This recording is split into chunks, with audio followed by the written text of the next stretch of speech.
to Lee Sales, who's with Chris Richardson from Deloitte Access Economics. Thanks, Chris.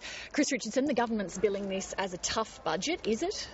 Look, I don't think it is, and I'd be worried that the Reserve Bank won't think that it is. The bank is sending up some smoke signals. Interest rates will have to rise, and the reason why is, as Treasury spelled out in the budget papers today, capacity is very tight. We just don't have enough room in the economy, and the government didn't give extra room in the economy by cutting much. So you think it should have cut further?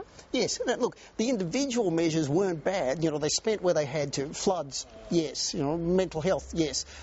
The cuts, too, very good. A bunch of them off the back of the Henry Review, all good. But they added up to not taking much money out of the economy, so not taking much pressure off the Reserve Bank and interest rates.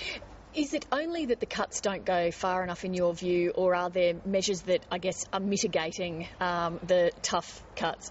Well, there's definitely some mitigation, and you can see that across the next several years we have trillions of dollars of spending, but very little in net cuts. Where the government did act more, and where the Reserve Bank, I think, will be happier, is that it push on the people front, trying to get more people, more workers into an economy absolutely desperate to have it. OK, well, let's talk about that. As you say, the economy is desperate for it. Are the measures in the budget going to be enough to meet the economy's labour demands? They're very good. They're all in the right direction. I don't think they're enough. And another risk is they're a little too late, basically.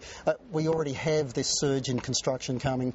We really need more construction and mining workers. And the fear is that skill shortages are already starting to show up. So, look, a series of good decisions in and around migration, participation, skills, training, but maybe not quite enough and maybe not soon enough. So when would you expect the effects of the workforce participation measures that they've announced to be felt in the economy?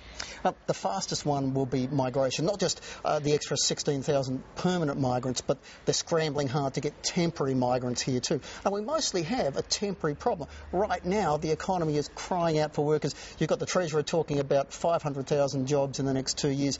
We think it could be even more than that.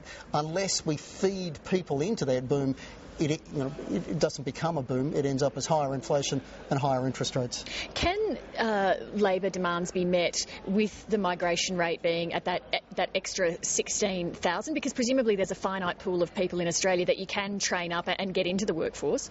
Yes, very true. And 16,000, no, it's not enough. It roughly undoes one of the two cuts to the skilled migration intake that we saw through the global financial crisis. It is good.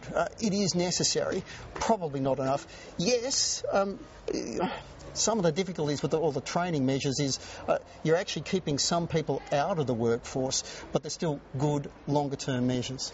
Is it going to be enough to counteract the wage pressures and price pressures that are going to be part of that skills shortage? Not in the key sectors, not in the key states. Key sectors, construction and mining. Key states, well, definitely Western Australia already. Queensland not now because it's still dealing with the aftermath of floods and cyclones. But yes, roll forward 12 months and you'll be feeling it in Queensland.